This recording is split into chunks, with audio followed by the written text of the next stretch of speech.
Hello everyone, this is Joshua Smith of Apollo's Artifacts. It is February of 2019. Due to the sensitive nature of some of the topics that I will have to cover in this episode, this may be the first one that is not safe for work. So you have the option of getting out now. In this episode, I'll be taking a look at what is known as the Satanic Panic of the 1980s. Before I can even get started, I'm going to have to assume a certain amount of baseline knowledge from the listener. I'm going to name and link some books and documentaries below that you need to have read and seen before you should even start this. For example, you will need to have seen the unaired Discovery documentary called Conspiracy of Silence, called I Am Jane Doe, and also Amy Berg's An Open Secret, which exposes pedophilia and rape rings among the Hollywood elite. It will also be good if you have read Dave McGowan's Weird Scenes Inside the Canyon, Nick Bryant's Franklin Scandal, John DeCamp's The Franklin Cover-Up, and both volumes of Jay Dyer's Esoteric Hollywood, just as starters. I will have a whole list below so that you can check those out additionally. You also need to have at least a passing familiarity with several different secret government operations and programs, such as MKULTRA, MKOften, Project Artichoke, Project Chatter, and Project Bluebird, among many, many others. What I am going to attempt to set out here is really only the very beginnings of a working thesis, and really what I'm trying to do is say that the standard account of the Satanic Panic is very facile and quite possibly wrong. At minimum, it is misleading.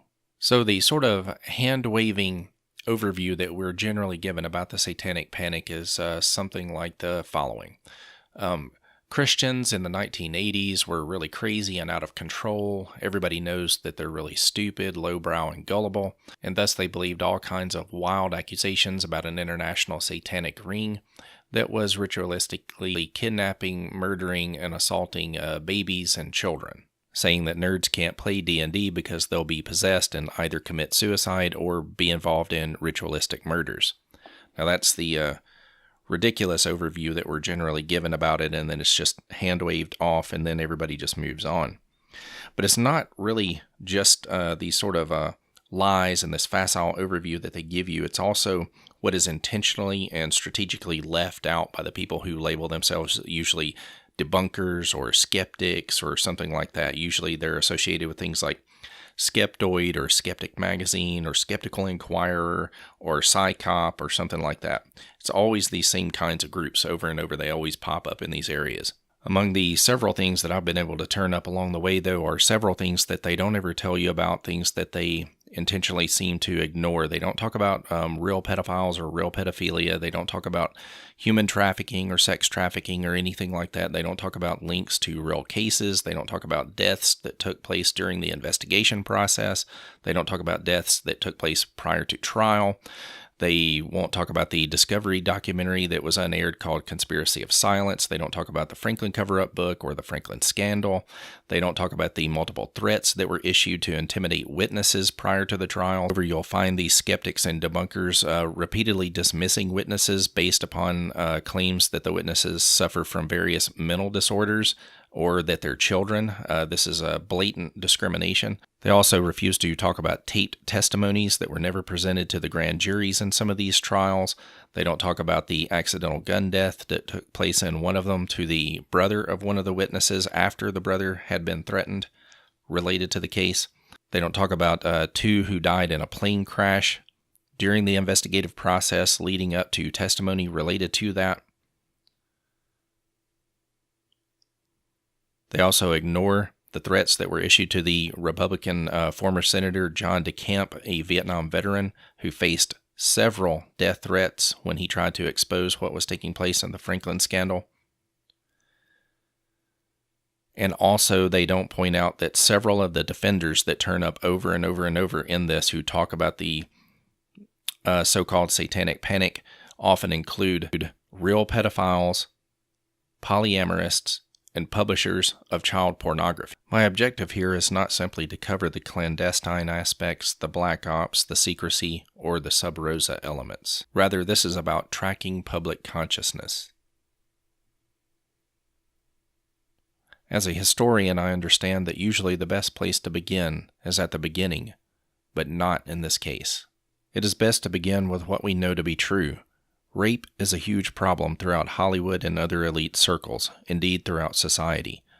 Likewise, kidnapping, human trafficking, exploitation of women and minors, sex slavery, child prostitution rings, and pedophilia, and those who try to excuse pedophilia as just one more sexual orientation among many, one more stripe to be added to the rainbow flag. One can only hope that the LGBTQ+ community will forever keep them outside of it. What we do not know to be true, on the other hand, at least not to the same degree of certainty, is whether or not there exists a global secretive satanic or Luciferian network that systematically engages in kidnappings, rapes, and ritualistic murder.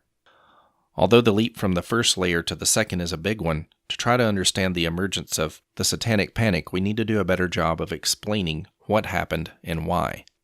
In researching this episode, I found things and will say things that will not satisfy people on either side of the extremes. One side says that it was all true, and even the many mistrials, blatantly false accusations, acquittals, and dropped charges are proof of the global conspiracy. The other extreme speaks and writes as if no accusations have ever been proven true, no abuses or crimes have ever taken place, and tries to deny the possibility of any recovered or retrieved memories.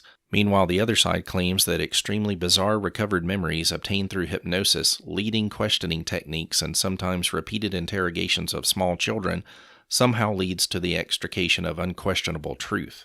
There are numerous problems with both extremes that tend to break down on fairly predictable lines. Fundamentalist evangelicals and conservatives on one side, and leftists, atheists, agnostics, pagans, and Church of Satan-style Satanists on the other. My argument will be that the true focus should always remain on whether or not a crime was actually committed. The sensationalistic aspects, true or not, are just as much a deception and meaningless as the hate of so-called hate crimes. If you already have crimes, how does the other aspect enhance the crime itself? It is the theatricality and deception, and this is precisely where defense teams were able to dig in, turn the media and public, and eventually induce a chilling effect that quelled major accusations all the way until the eruption of the Time's Up and Me Too movements. Although there have been some very unfortunate casualties of the Time's Up and Me Too accusations, it has been great seeing what everyone already knew to be true about the Hollywood casting couch, the predators who existed there for decades. Virtually none of this came out or was allowed to gain traction in the aftermath of the smashing of the Satanic Panic. Before getting into this, it should be stated at the beginning that false accusations destroy lives, and we are obligated to substantiate accusations with powerful, real-world corroborating evidence. Memory is a slippery thing, but it is not that slippery. We must admit that there are problems with both the recovery of repressed memories and with so-called false or implanted memories.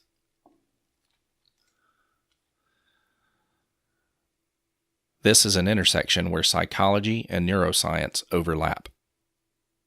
As I expand the memory space, the historical and socio-cultural context, you will be able to see a much clearer picture regarding the emergence of the Satanic Panic. The context is what allows us to situate ourselves appropriately for judgment. If the simplistic version of events is baffling and incoherent, this should serve as a tip-off that this simplistic version has very serious problems. It was a great decade to grow up in. It was a decade with an identity. It knew its place, what it wanted, where it was going, typified by big stars, original synthwave music, big money, fast cars, and a formidable empire of opposition. Yet underneath it all lurked a darkness that rests in the hearts of all times. Cocaine, murder, secret lives of rape and pedophilia, drug kingpin, the crack epidemic, the blood plague of HIV and AIDS, which sent shockwaves of fear around the nation. Far less was known or even suspected then of international kidnapping and child trafficking rings, sex slavery, or grooming gangs. Although human trafficking was just as real then as it is now, these phenomena often ended up being interpreted as acts perpetrated by Satanists, Luciferians, or devil-worshipping occultists. I am not here going to claim that there is no such thing as instances of adherence to the dark or left-hand path engaging in secret rites, rituals, or sacrifices and rapes.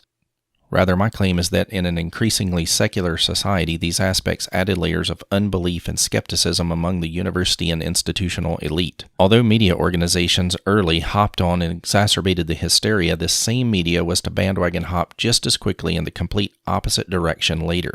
Trying to have it both ways, the media pretended that they were objective and acted as if they had not been among the ringleaders launching the panic in the first place. The insidious part of this is that as soon as a few institutions and university professors began to question aspects of the daycare and other high-profile abuse cases that were laden with preposterous accusations of acts of abuse that were literally biologically impossible, the baby was thrown out with the bathwater.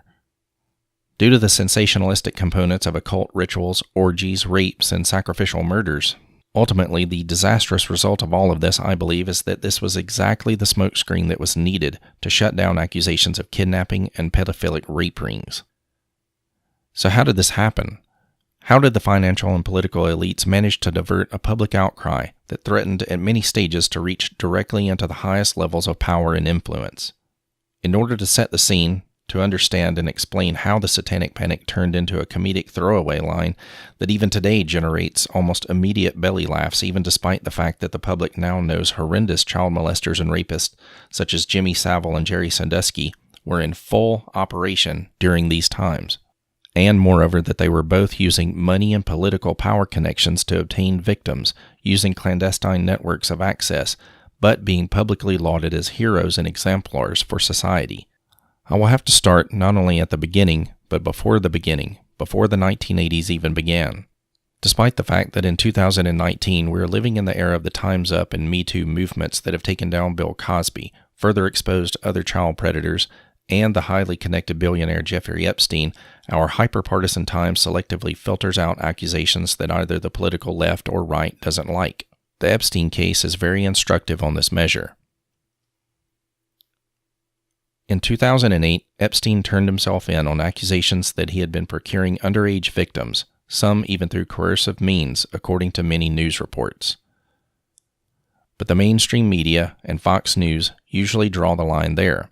However, according to both the flight manifest to Lolita Island, Epstein's sick private hideaway, and the testimony of the purported victims, other wealthy and powerful people were involved as well, including Bill Clinton, David Copperfield, Prince Andrew, among many others. Donald Trump has even appointed the prosecutor that offered Epstein a super sweetheart deal to his own cabinet.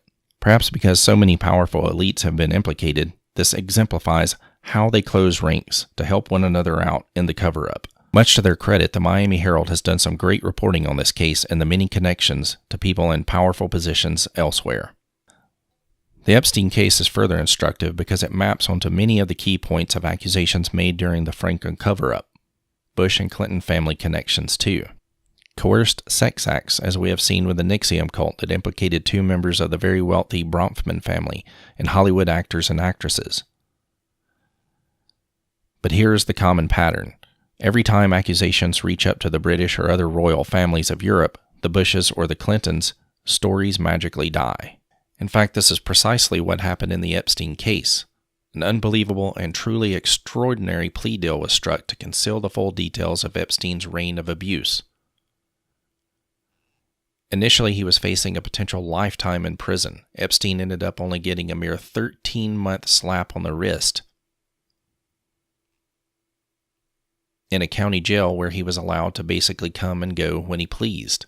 And just like that, an ongoing FBI investigation into Epstein and his rich and powerful cohorts ended. In exchange for a pitiful guilty plea to only 2 prostitution charges, Epstein and accomplices were granted full federal immunity and to any potential co-conspirators. Simply astonishing. Astonishing, that is, if you were born yesterday and have a naive conception about how money and political powers work together. A possible international sex trafficking operation is allowed to drift off into the mists of memory. This sick, sorry tale is the same in many ways as so many others. The poor, the downtrodden, the marginalized, homeless and near homeless and desperate children in daycares and foster homes. We've all seen tales of murderers and serial killers who chose victims that society did not care about. Drug addicts, prostitutes, strippers, and derelicts. Even in cases involving a surfeit of corroborating evidence, we've seen complete cover-ups take place. In the Jerry Sandusky case, we find one of the greatest defensive coordinators in the history of college football using the prestige of a top-flight football team and a not-for-profit charity for underprivileged youth as cover to predate upon children. Sandusky was found guilty on 45 charges and could remain in prison for the rest of his life. The charges only cover the period of 1994 to 2009. However, many suggest that Sandusky was involved in predatory acts even in the 1970s and 1980s. Sandusky's charity, the Second Mile, was on the radar of the Bush family by at least 1990. Many records of the Second Mile were lost or disappeared, keeping further investigations at bay. Sandusky found victims through the charity and began grooming them from the age of 8 to 12 years old, displaying, a la Epstein, an insatiable appetite for young flesh. These scenarios make the moves by a growing contingent of political leftists to change the way the public understands child predatory behavior to just one more sexual orientation among many, referring to them as MAPs, or minor attracted persons. In a society that is often held captive by the condemnations of leftists, if they succeed, one can easily foresee MAPs becoming yet another special protected class and hate speech laws being applied to those who speak out against pedophiles. This bears many of the same earmarks of the Roman Catholic Church cover-up of the pedophilic abuse within the Church. That one is indeed both indisputable and international. The Sandusky affair also has tendrils that reach throughout the state of Pennsylvania. Indeed, throughout both political parties as well. The Sandusky mess also unites themes found in response to the Satanic panic. Psychologist Elizabeth Loftus, an expert on debunking repressed or false memories, and the publication of Skeptic magazine. Both Loftus and Skeptic have rushed to the defense of the accused of abuse. Even now, Skeptic magazine has an absolutely disgusting article up replete with glowing photo depictions of Jerry Sandusky and negative photos of some of the victims and a negative depiction of the victim's mother. The article hangs the entire premise that Sandusky is completely innocent on the idea that dozens of victims and witnesses all somehow suffer from false memory syndrome. It sickeningly calls for the restoration of Sandusky's, quote, good name and liberty.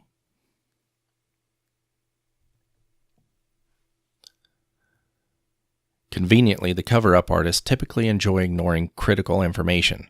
For example, an early report on Sandusky had District Attorney Ray Greker, with voicemail and tape recordings of Sandusky and sexually explicit conversations with a victim. In 1999, Greker didn't move on the case, but when more information surfaced in 2005, Greker reopened the case. Quickly following this, he went missing, and the laptop full of data was discovered submerged in a body of water. All of the data was lost. Greker was then declared legally dead in 2011.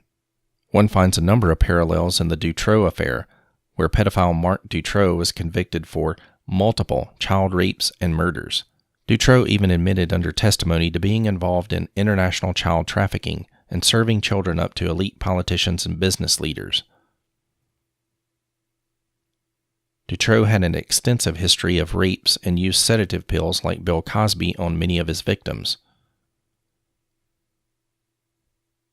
Dutroux would kidnap child victims, hold them in dungeons, filmed his sick abuse. Some even say that he was also producing snuff films. On numerous occasions, French authorities had been alerted to the dangers of Dutroux, but, just as happened with Sandusky, nothing was done. In fact, Dutroux's own mother wrote letters to French police, saying that she had seen her son keeping little girls in cages. Dutroux maintained throughout to be linked to European elites, top-ranking police, and the investigation and trial were both suffused with irregularities, resistance to investigation, and threats on the lives of prosecutors and magistrates. But remember, as the skeptics and the debunkers and the mainstream media and ancillary protective outlets will reliably tell all of us, there's nothing to see here, nothing to be concerned about. Finally, I come to the heinous case of the monster Jimmy Savile. For Americans who don't know, Savile was an English superstar. a highly eccentric entertainer who had a truly disgusting and unbelievable history of abuse. Savile had notable red flags popping up all over the place for years, yet it was not until after his death in 2011 that allegations were lodged in 13 British police institutions. This launched a nationwide investigation that engulfed the BBC, which had been highly involved in keeping previous allegations and concerns quiet. Savile was accused by well over 400 people of savage molestation and abuse. Savile, as we've seen with others, used his charitable functions, organizations, and donations as both cover for his misdeeds and access to victims. Savile committed abuses at the BBC itself and in a number of hospitals. Savile is reported to have abused victims from as young as 5 to as old as 75 in hospitals to which he donated. However, in a disturbing theme that returns time and again, investigations and inquiries are often manipulated by elites as tools to deflect, to divert attention, to isolate accusations to a single individual, and this happens every time the accusations begin to threaten the untouchable elites. The first accusations against Savile go back to 1958. Others popped up here and there over the years, but nothing was ever followed up on. Paul Gambaccini, who worked next to Savile's office, said that he often heard rumors that Savile was into necrophilia and admitted that it was widely known that Savile picked weak victims who had been institutionalized in mental hospitals. Easy access to patients was to Savile the way others have used foster homes and daycares as stores for flesh candy. Testimonies have poured out since Savile's death from alleged victims, retired nurses, former detectives, inspectors, and hundreds of others about Savile molesting patients after surgery, brain-damaged patients, wheelchair-bound teens, among others. Savile's record of abuse is so staggeringly prodigious that even the debunkers have been forced into silence on his affair. After about a dozen separate special inquiries, the conclusions are depressingly entirely predictable. Mistakes were made. Nothing to see here. Trust the authorities. Go back to sleep. Never mind Savile's ties to the Queen and the Pope. The intimidation factor of superstar or celebrity status cannot be overestimated. This is among the top reasons for victims remaining silent, sometimes for decades. So at this point, I've solidly established that these awful things do indeed take place, that authorities have often been slow to respond. Experts are often used for their credentials to dismiss accusations. And, as soon as accusations emerge implicating the likes of Epstein, Sandusky, Savile, or Dutroux, supplying other elites with victims, the inquiries shut down. Notably, all 4 of these cases were ongoing during or just after the fallout from the smokescreen of the Satanic Panic. The outcome of the panic of the 1980s helped to provide a cover for high-profile predators for more than a decade. Now, it will be appropriate to set the scene for the start of the panic itself. Because of the way generations rise to power, the mindset for the rising generation of the 80s was forming in the 1960s. The 1960s were an incredibly tumultuous period for the U.S. domestically and abroad. The squares of the 1950s were being displaced by the hippies of the 60s. The so-called freedom of sexual liberation was entrapping many to their own passions. Indeed, the family unit itself was increasingly being targeted by professors in top universities for destruction. A whole series of major assassinations reverberated throughout the culture: JFK, RFK, MLK, and Malcolm X. The rise of a culture of heavy drug use, the Vietnam War, the involvement of the CIA with LSD, Project Monarch, MKULTRA, mind control programs from SRI, Tavistock Institute, and Rand Corporation. It was during this time that the infamous Zodiac murder spree began. And the 1960s saw a young Ted Kaczynski experimented on as part of MKUltra. Ted would later become the Unabomber. Zodiac had heavy occult symbolic overtones. The murderer toyed with authorities by sending cryptographically encoded messages to newspapers. Zodiac signed the communiques with a circle and cross symbol. Although not all have been confirmed, Zodiac claimed 37 kills. The psychological impact on the public was tremendous. Zodiac's ciphers were said to contain his name or identity.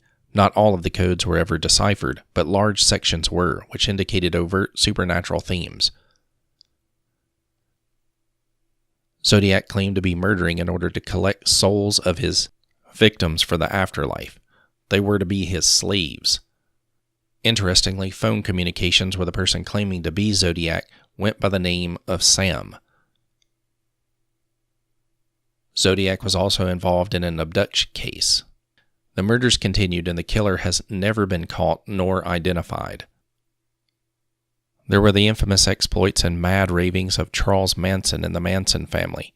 The 1968 release of Rosemary's Baby from Roman Polanski set the stage for a whole host of satanic, ritualistic, and occult-themed films, culminating in the 1973 release of The Exorcist, which was still on the tips of people's tongues a decade later. In 1969, Polanski's actress girlfriend, Sharon Tate, was murdered by the Manson family as they hoped to set off Charles Manson's apocalyptic vision of Helter Skelter. And, although now largely known as a clown, Anton Szandor LaVey published the Satanic Bible in 1969, one book that was more talked about than read. I warn listeners, don't dismiss the deep psychological and cultural impact of all of these events. It's easy to laugh about the satanic panic when it's boiled down to a simplistic, mindless overreaction to Dungeons & Dragons, video games, and Ouija boards. I know that this is the interpretation that is popular today, but that approach is as shallow and ill-informed as it is stupid. It is ultimately impossible to understand the 1980s without knowing about these events that took place in the 60s and 70s, just as you cannot understand the generational phases that we are currently experiencing without knowing the 1980s. The retro components that we see everywhere today, MKULTRA being referenced, Dungeons & Dragons, E.T. reflected in Stranger Things, synthwave and vaporwave music, shows about the tech startups like Halt and Catch Fire, and the brilliant True Detective series, which often draws its subject matter from real crimes. There was also a massive bifurcation in society in 1969, with the moon landing taking one side in one direction and with Woodstock taking the other side in another direction. But to continue with the 1970s, the first underground interests and concerns with backmasking erupted around the Beatles and the Paul is Dead controversy. Dungeons & Dragons was invented in 1974. The Omen was released in 1976, replete with dark iconography, spreading fear of the end times and the Antichrist. Throughout the 1970s, there were a number of satanically themed Hammer films, where Christopher Lee, Peter Cushing, and Vincent Price had his own separate non-Hammer horror films. The highly symbolic and occult ritualistic The Wicker Man was released in England in 1973 and the U.S. in 1975. This film, much like The Exorcist, terrified moviegoers, and this is the key to remember. All of these top horror films were being re-released on beta, VHS, and Laserdisc throughout the 1980s, cyclically reminding the public of what they had experienced before. In 1973, the public was introduced to the concept of MPD, or multiple personality disorder, in the book Sybil. As parents in the 1980s were being reminded of their fears from the 1970s, their children were simultaneously being introduced to them. Interlaced with this, there were the highly publicized 1976 to 1977 David Berkowitz murders. Beginning in the summer of 1976, later designated the Summer of Sam, Berkowitz conducted a series of brutal shooting attacks and, like the Zodiac, taunted police as he promised to increase his kill count. Berkowitz was finally stopped in August of 1977 and immediately confessed while claiming that he was following the orders of a demon that had either possessed or taken the form of his neighbor's dog. His neighbor's name was Sam. This partially explained a letter from Berkowitz referring to himself as, quote, the son of Sam, and claiming that he drank blood. Followed his father, Sam's, orders to kill. This letter lines up well with CIA and Tavistock MKUltra programming techniques. Berkowitz indeed had been in the Army. And as he wrote one time, quote, I am on a different wavelength than everybody else. programmed to kill. Papa Sam is old now. He needs blood to preserve his youth. I am the monster, Beelzebub. Other Son of Sam writings referred to blood and family, darkness and death, absolute depravity, the Duke of Death, the wicked King Wicker, linking the Wicker King, and something he called the 22 Disciples of Hell. Over the years, Berkowitz's story has changed a few times. Recanting the demonic aspect at one time, instead he claimed to have been part of a group with accomplices and part of an occult ritualistic network. This network referred to as Sons of Sam rather than just one. Indeed, the walls of his home were covered with satanic symbols. Berkowitz has elaborated on both his cult claims and that the demonic voice that commanded him to kill was Samhain, perhaps repeating the idiosyncratic mispronunciation from Donald Pleasance's character Dr. Loomis in Halloween 2, which was released in 1981, Sam Hain. The mid-1970s also saw the Church Committee hearings, which disclosed U.S. intel psyops operations, assassination plots, and domestic spying campaigns.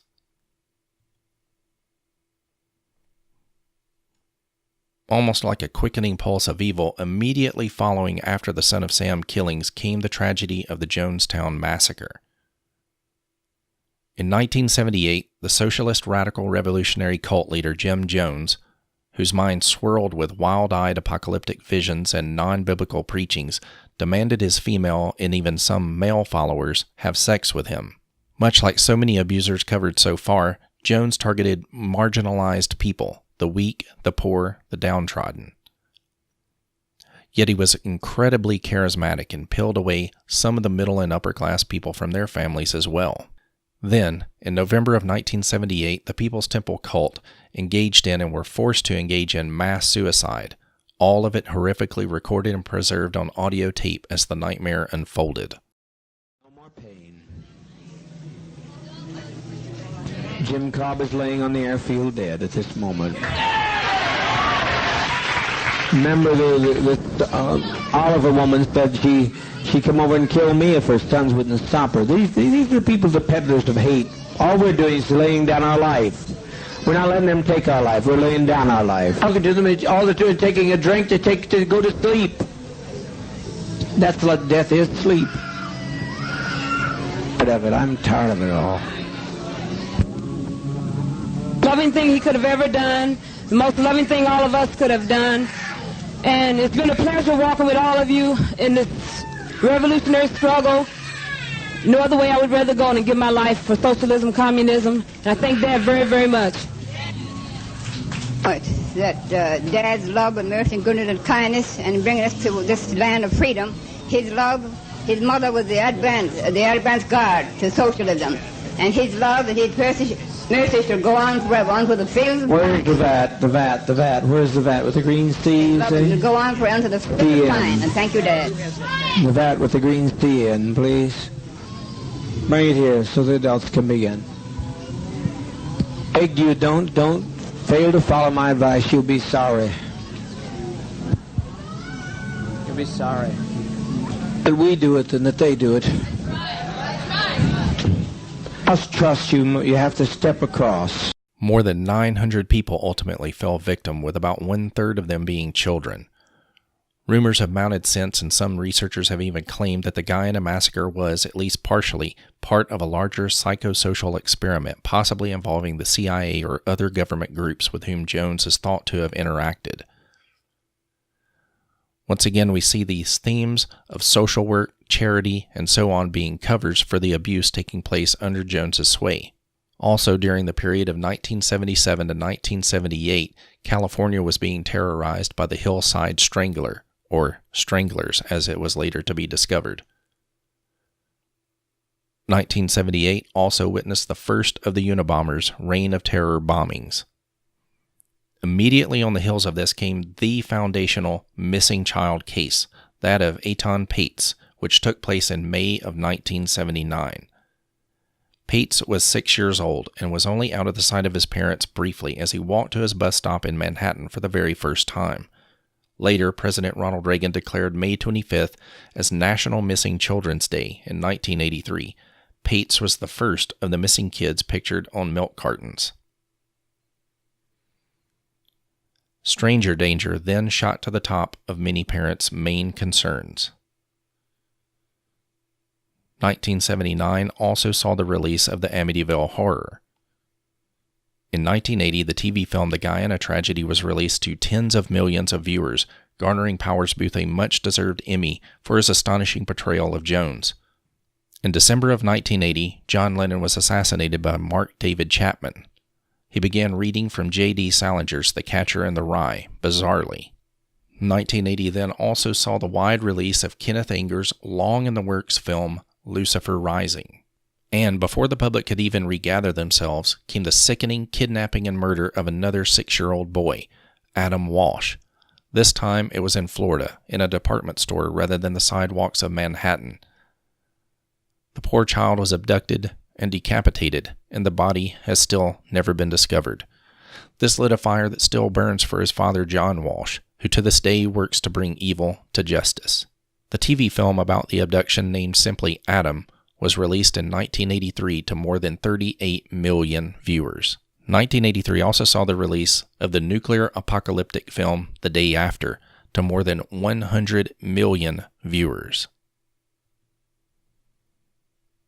On top of all of this, there was an increasing public awareness and police and FBI understanding of serial killers, at least that's what we're told. Along with Zodiac and the son of Sam was Ted Bundy. The suave, charismatic, highly intelligent, and professorial-looking Bundy had gone on a mind-boggling murder spree and become a storyline in the minds of the public even today, with dozens of crime specials, books, and films trying to understand the mind of a maniac that no one ever would have guessed. It was into this occult milieu that the best-selling book Michelle Remembers was published in 1980. Michelle Smith co-wrote this lurid tale with Lawrence Pastor, a psychiatrist. Pastor went on to advise and consult with police departments and other institutions regarding SRA, or satanic ritual abuse, and recovered or repressed memories.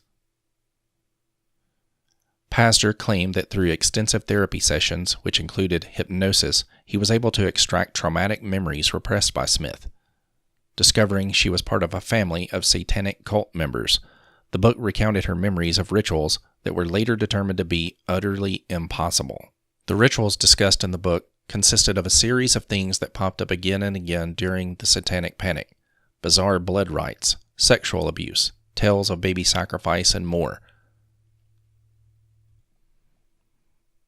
Beyond the public's awareness, virtually none of the book's central claims could be substantiated, yet TV and church services soon began to fill up with claims of demonic possession, satanic abuse, personality splits, multiple personality disorder, dissociative identity disorder.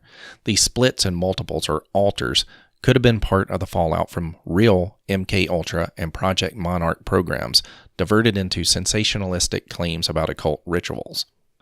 However, also in 1981 to 1982, the all-too-real Chicago Ripper Crew murders took place. The Chicago Ripper Crew abducted, raped, mutilated, murdered, and even ate parts of 18 different female victims. The four explicitly said that their actions were satanic in nature and included a place that they called the Satanic Chapel, where they tortured their victims and consumed them as, quote, part of a sacrament. Also, in March of 1981, John Hinckley Jr. attempted to assassinate President Ronald Reagan. The Hinckley family was closely linked to the Bush family. Hinckley was also affected by Salinger's Catcher in the Rye. In a wild and frightening atmosphere such as this, it set the stage for what came next. In 1983, the first accusations began surrounding the McMartin preschool daycare. What started as a claim or suspicion by one parent and one child soon ballooned not only across America, but to England, Europe, and Australia. And ultimately, I think it is here that I should draw this episode to a close just before we get into the McMartin case, and then after that move on to the Franklin affair. If you enjoyed this episode, please be sure to like, subscribe, and share. Thank you.